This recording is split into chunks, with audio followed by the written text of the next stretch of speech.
And then finally we have the rules for Shards of the Throne. So Shards of the Throne added things like some new races and systems like the Ghost of Creus, new plastic pieces for flagships and mechanized units, the new race sheets, more political and action cards, some new strategy cards, cards for each flagship, so every race's flagship is actually unique, mercenaries. All of these add-on rules, by the way, are all optional, so you can add them into your game over time and use the ones that you enjoy.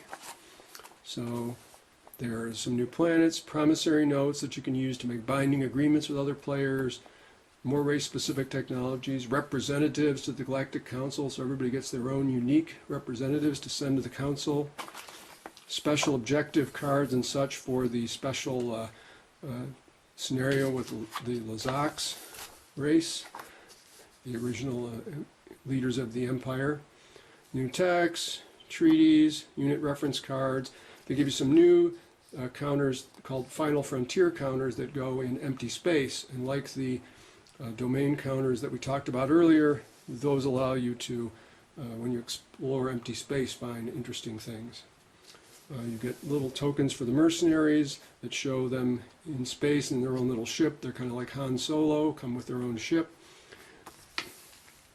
And so we get new races, new system tiles, the gravity rifts, some new optional rules. They include some preliminary objectives we'll talk about later, race-specific technologies, you get some more, the flagships, the Final Frontier, the mechanized units, mercenaries, the politics with the representatives, the promissory notes, and then the special Fall of the Empire scenario, which has a whole set of additional rules, some examples of setting up the map that you can use for an interesting different kind of map,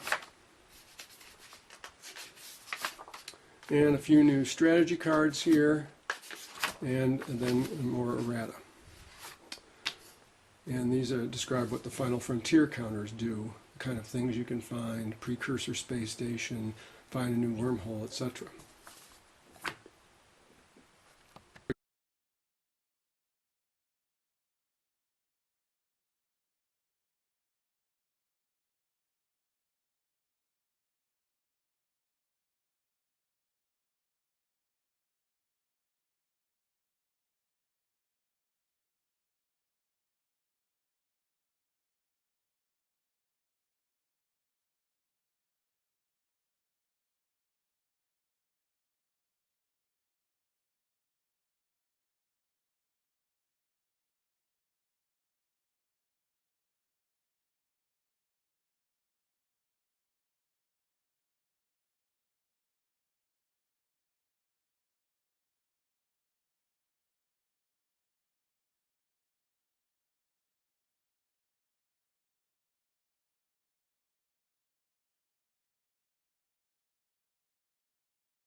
So for each race, you get a set of tokens to represent their influence on the board and their command points and so forth. And as you can see, I've got quite a few bags of tokens here.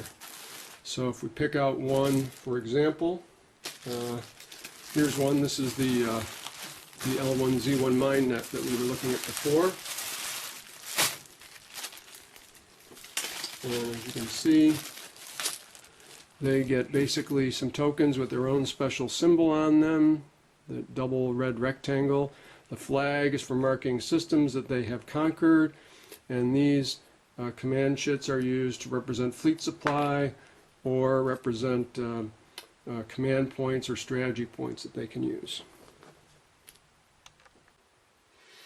Okay, now let's take a look at the ships that come with the game.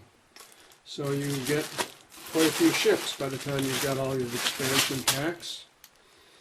And we'll just pick on a color here. I think I'll use the red ones. They should show up pretty well on this camera. So whichever race you pick, then you pick a color of ships that you think goes with them. I picked the L1Z1 Minenet, the Borg, and I decided to use red since they're somewhat warlike. So here is their flagship. It actually stands up like that. Here are dreadnoughts. Here are cruisers. So that looks like an Imperial Star Destroyer. This looks like Battlestar Galactica. Here is a cruiser. There's a destroyer. Down here we have a fighter.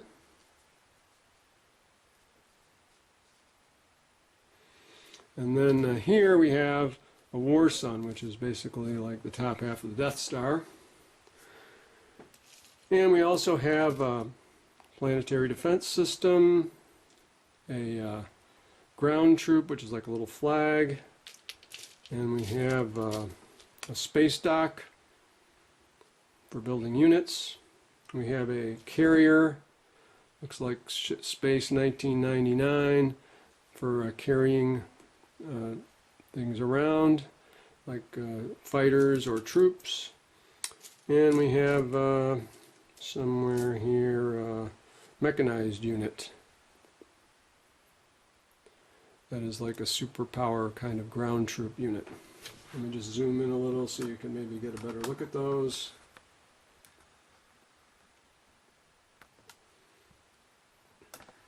So they're actually very nice figures, very atmospheric. They had a lot to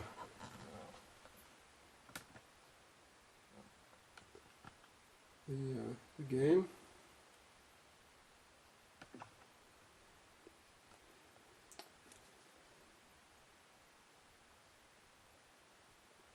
Just again, to give you kind of a matter of scale, there's my hand compared to the size of the ships.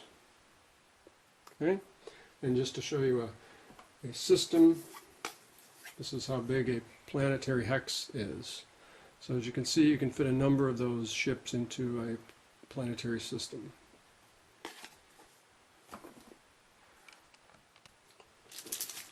Okay, now I'd like to show you a couple of the miscellaneous counters that come with the game for different types of things on the board. Here we have the space mines counter, and here we have a counter for shock troops, which are, you know, sort of better ground forces. Basically, if you roll a 10 in combat, your regular ground troop gets promoted to a shock trooper, and then he gets better chances of hitting in combat. We have the counters here, which are extra fighters. So if you run out of fighters, you can build more. There's one worth 3, and these extra ones worth 1. And similarly, we have the same thing for the ground troops, extra counters, if somebody goes crazy building ground troops. We have trade goods. So this is money in the game. They can be spent as resources or as influence. They can also be used to bribe other players. One of the big parts of this game is the wheeling and dealing. And not only can you make promises to each other, like, oh, I promise I won't attack your planet over there as long as you let me have this planet. And then hopefully people go along with what they told you they'd do. Here are the distant suns counters, if you choose to play with that option. It puts something unique on a planet. You know, some of these are not so good. Peaceful, give you some trade goods, etc.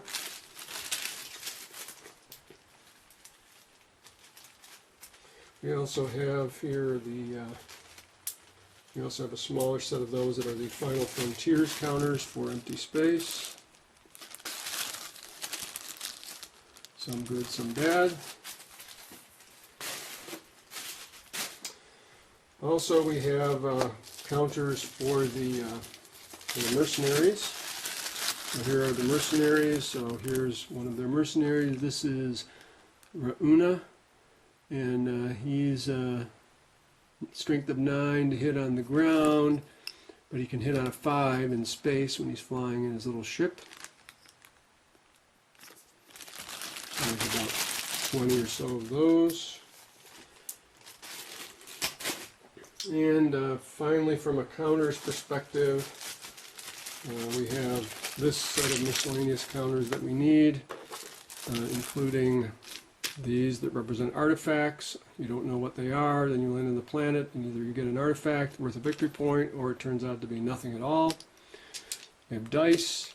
We have a token to say who is the Speaker of the Galactic Senate, and they get a few special abilities like breaking ties. A couple of counters for the Guardians of the Mechatol Rex system in the center of the map, some fighters and some ground troops. A C and a B wormhole here, a C and an A wormhole, an A and a B wormhole, so you can put some extra wormholes in. A counter to represent a fleet on high alert. And dice, it comes with the black dice, and then I put some extra ones in here because it's always handy to have more. And bonus counters, which are used when for strategy cards that people don't pick, like if nobody's picking up the diplomacy counter strategy card, then over time it will become more and more valuable, so for somebody to pick it because it will come with a bonus of command counters or trade goods.